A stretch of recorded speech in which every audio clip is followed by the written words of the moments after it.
बिस्मिल्लाहिर्रहमानिर्रहीम। दोस्तों, आज हम जिस प्रोडक्ट के बारे में बात करने जा रहे हैं इसका नाम है एजोमैक्स, जो कि 250 और 500 की पोटेंसी आपके सामने मौजूद है और बहुत ही मशहूर ब्रांड सैंडोज़ कंपनी की तरफ से आई करती है।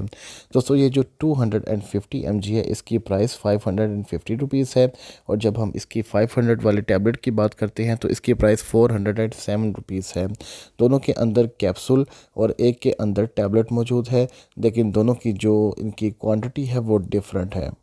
जो कैप्सूल हैं उसके पैक में तकरीबन 12 कैप्सूल हुआ करते हैं, और जबकि हम टैबलेट की बात करें तो उसके अंदर 6 टैबलेट मौजूद हुआ करती हैं।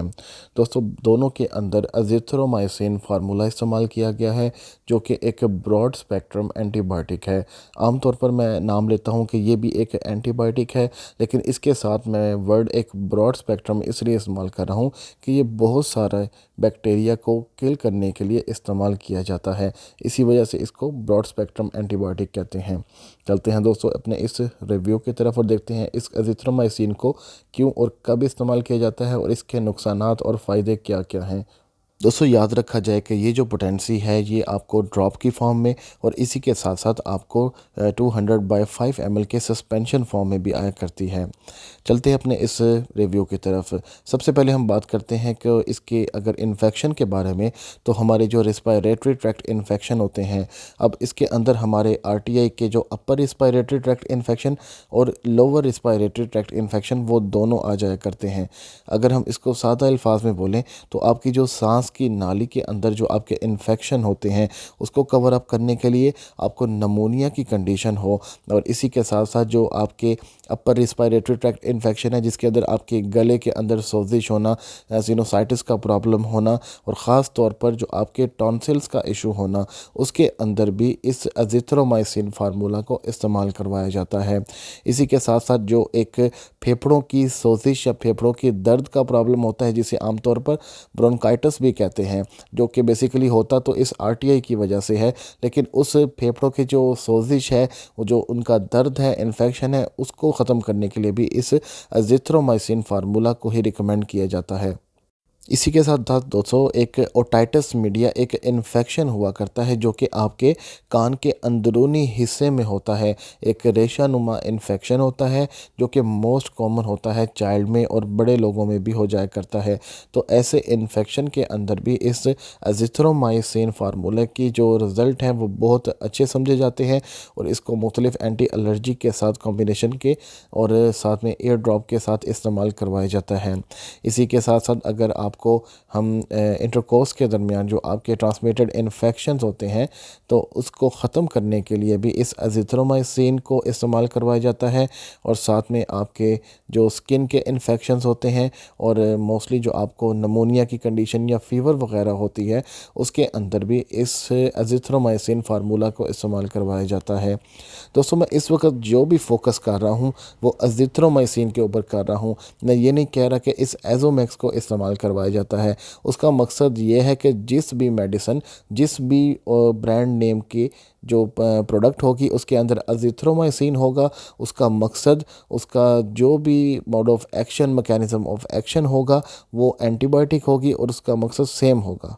तो यही वजह है कि जब मैं मोस्टली मेडिसिन का रिव्यू कर रहा होता हूं तो बार बार मैं उसके जेनेरिक यानी कि फार्मूला का नाम ले रहा होता हूं, ना कि उस एक स्पेसिफिक ब्रांड को, क्योंकि आप जानते हैं अगर सैंडोज़ कंपनी है उन्होंने इसको एजोमैक्स के नाम से लॉन्च किया हुआ है, जबकि हम एक जेंट्रो जो कि गेट्स कंपनी का प्रोडक्ट है उसका नाम भी जो उसके अंदर फार्मूला है वो भी अजिथ्रोमाइसिन है, लेकिन गेट्स वालों ने उसको जेट्रो के नाम से बेसिकली लॉन्च किया गया है। तो सब के अंदर अजिथ्रोमाइसिन फार्मूला ही है। अगर हम इसकी कुछ डोजेज की बात करते हैं तो ये एक ऐसी प्रोडक्ट है जो कि आप that can be taken with और विदाउट फूड, यानी कि आप खाने के साथ भी इसको इस्तेमाल कर सकते हैं और आप बिना खाने खाए हुए भी इसको इस्तेमाल कर सकते हैं। लेकिन दोस्तों, लाजमी है कि अगर आप खाने से पहले इस्तेमाल कर रहे हैं तो 1 से 2 घंटे का वक्फ़ा लाजमी होना चाहिए, और अगर आप खाने के बाद इस्तेमाल करना चाहते हैं तो 1 से 2 घंटे के बाद आपने इसको इस्तेमाल करना है। अगर हम इसकी डोजेज की बात करते हैं, पोटेंसी के हवाले से तो 250 mg की जो पोटेंसी है वो सिंगल डोज इसको इस्तेमाल करवाई जाती है, लेकिन इसको सुबह और शाम में भी इस्तेमाल करवाया जाता है, जिसकी मिनिमम रिक्वायरमेंट कम से कम 4 दिन है टॉन्सिल्स के अंदर, और आपके जो मुख्तलिफ इन्फेक्शंस हैं उनके अंदर भी मिनिमम 4 दिन 250 mg को वंस अ डे के साथ साथ सुबह और शाम में भी इस्तेमाल करवाया जाता है। लेकिन अगर हम इसकी 500 mg की बात करते हैं तो ये सिंगल डोज और कम से कम 3 दिन इस्तेमाल करवाई जाती है मुख्तलिफ इन्फेक्शन के अंदर। अच्छा दोस्तों, ये एक ऐसी मेडिसिन है जिसको कम्बिनेशन मुख्तलिफ मेडिसिन के साथ भी किया जाता है। फॉर एग्जांपल, अगर आपको टॉन्सिल्स का इशू है तो आप इसके साथ फिक्सिट या फिर टेलफास्ट फिक्सोफेनाडिन का जो कम्बिनेशन है 60 और 120 mg का अगर वो कम्बिनेशन आप लेते हैं तो आपके जो अपर रिस्पायरेटरी ट्रैक्ट इन्फेक्शन है उसके लिए बहुत अच्छा समझा जाता है। तो डिपेंड करता है ये उस इन्फेक्शन के ऊपर, और ख़ास तौर पर उस एक्टिंग जो आपका पेशेंट होता है उसके वेटेज और उसके जो इन्फेक्शन की टाइप है उसके ऊपर ये डिपेंड किया करता है। अगर आप इसको एक चाइल्ड को देना चाहते हैं तो उसके लिए इसका सस्पेंशन भी मौजूद होता है और ड्रॉप फॉर्म में भी इसकी अवेलेबिलिटी होती है, लेकिन चाइल्ड के लिए सबसे ज़्यादा ज़रूरी है कि उसकी जो कि वेट है उसका कम से कम 45 kg मिनिमम हो, तो आप 10 mg उसको रिकमेंड कर सकते हैं। अगर हम इसके कुछ मेनली साइड इफ़ेक्ट के बारे में बात करते हैं तो इसके इस्तेमाल से आपको for the time being headache हो सकता है, आपको एब्डोमिनल पेन हो सकती है, वॉमिटिंग हो सकती है। चूँकि ये एंटीबायोटिक है तो ये आपके जिस्म के ऊपर मुख्तलिफ रेड पैचेस के निशान बना सकती है, आपके फेस के ऊपर रेडिनेस हो सकती है, और इसी के साथ साथ कुछ स्वेलिंग के इफ़ेक्ट्स हो सकते हैं। और इसकी ज़्यादा अगर आप इस्तेमाल करते हैं तो एक कन्फ्यूजनल सी स्टेट जो कि डायरिया की सी कंडीशन होती है वैसी आपकी स्टेट हो सकती है।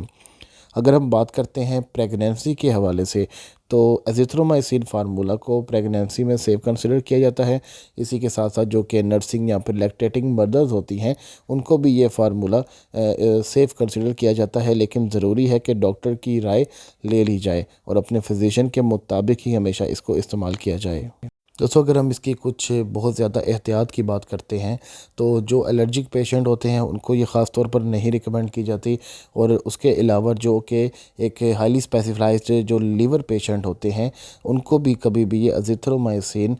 रिकमेंड नहीं की जाती। लेकिन डिपेंड करता है उस पर्सन की एज के ऊपर, उसके टाइप ऑफ इन्फेक्शन के ऊपर, और उसकी जो आपकी करंट डायबिटिक प्लस आपकी हाइपरटेंशन यानी कि ब्लड प्रेशर के ऊपर। तो इसलिए इस मेडिसिन को हमेशा सिर्फ डॉक्टर की रिकमेंडेशन पर ही इस्तेमाल करवाया जाता है। ये था दोस्तों इस एजिथ्रोमाइसिन फार्मूला के बारे में रिव्यू। अगर आपको हमारी वीडियो अच्छी लगे तो हमारी चैनल को भी फॉलो करें, और इसी के साथ साथ अगर आप किसी और मेडिसिन का रिव्यू सुनना चाहते हैं, देखना चाहते हैं, तो उसके बारे में ज़रूर हमारे कमेंट सेशन में मिलेंगे आप लोगों के साथ अगली वीडियो में एक न्यू फार्मूला, एक न्यू जेनेरिक के साथ। तब तक के लिए अपना ख्याल रखिएगा। अल्लाह हाफिज़।